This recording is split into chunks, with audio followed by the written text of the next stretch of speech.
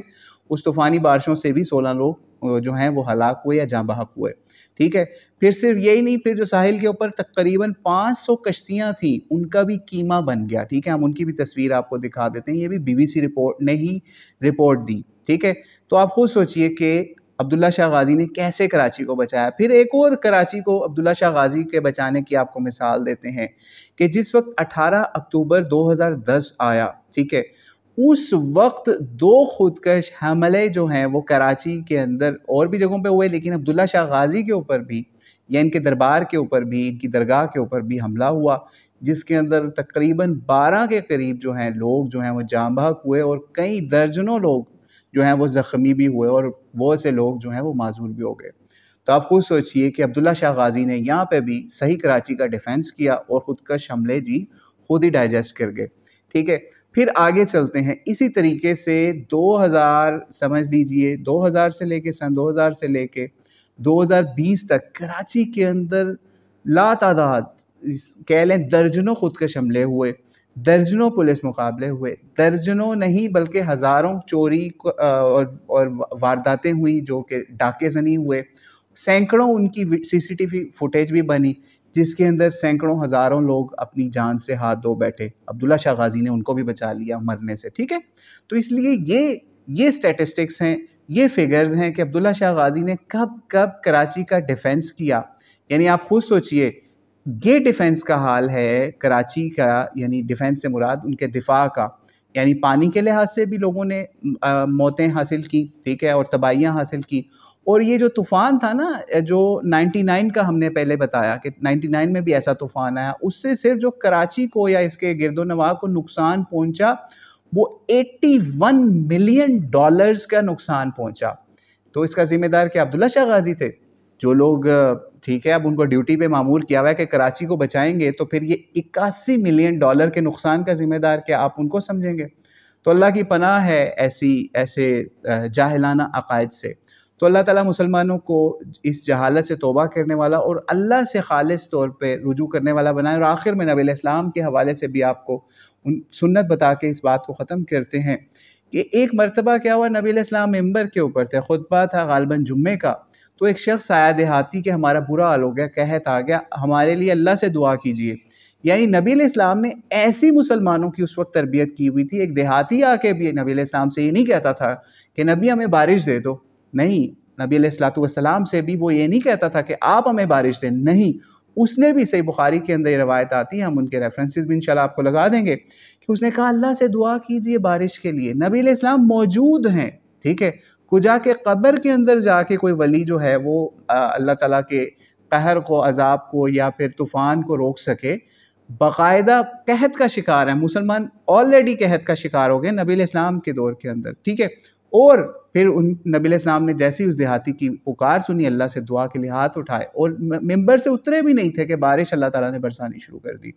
طویل حدیث آپ پڑھیے گا۔ تو بہرحال لیکن اس سے پتہ چلا کہ نبی علیہ السلام جب مسلمانوں میں تھے اس وقت بھی وہ اللہ کو پکارتے تھے۔ آج بھی مسلمانوں کو یہی درس نبی علیہ السلام کی سنت سے، سیرت سے ملتا ہے کہ اللہ کو ہی پکاریں۔ جب نبی علیہ السلام اس دنیا سے رخصت ہو گئے، یعنی قبر مبارک میں تشریف لے گئے، تو اس وقت جب حضرت عمر کا دور بھی آیا، تو حضرت عمر کے دور کے اندر بھی قحط یا ایسا بارش کے بغیر برا حال تھا مسلمانوں کا۔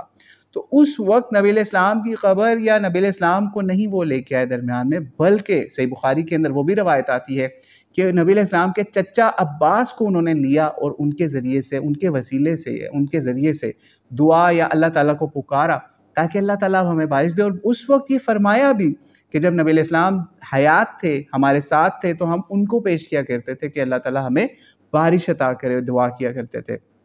لیکن آج وہ نہیں ہے، تو ہم ان کے خاندان سے اعلیٰ ترین شخص یعنی حضرت عباس کو، جو نبی علیہ السلام کے چچا تھے، ان کو پیش کر رہے ہیں کہ اللہ تعالیٰ بارش دے، اور بتایا جاتا ہے کہ اللہ تعالیٰ نے بارش دی۔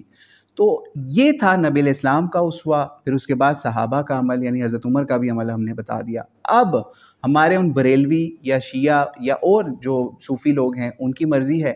قبر پرستی کریں، قبریں جو ہیں ان کو کیش کروائیں، ان سے مانگیں، یا پھر اللہ کے نبی کی سنت پہ جائیں، دعا کریں اللہ تعالیٰ سے، اور صحابہ کے طریقے پہ، اہل بیت کے طریقے پہ جائیں کہ اللہ تعالیٰ سے دعا کریں اللہ تعالیٰ ہمیں اس بدترین طوفان سے محفوظ فرمائے۔ واللہ اعلم بالصواب۔ السلام علیکم ورحمۃ اللہ وبرکاتہ۔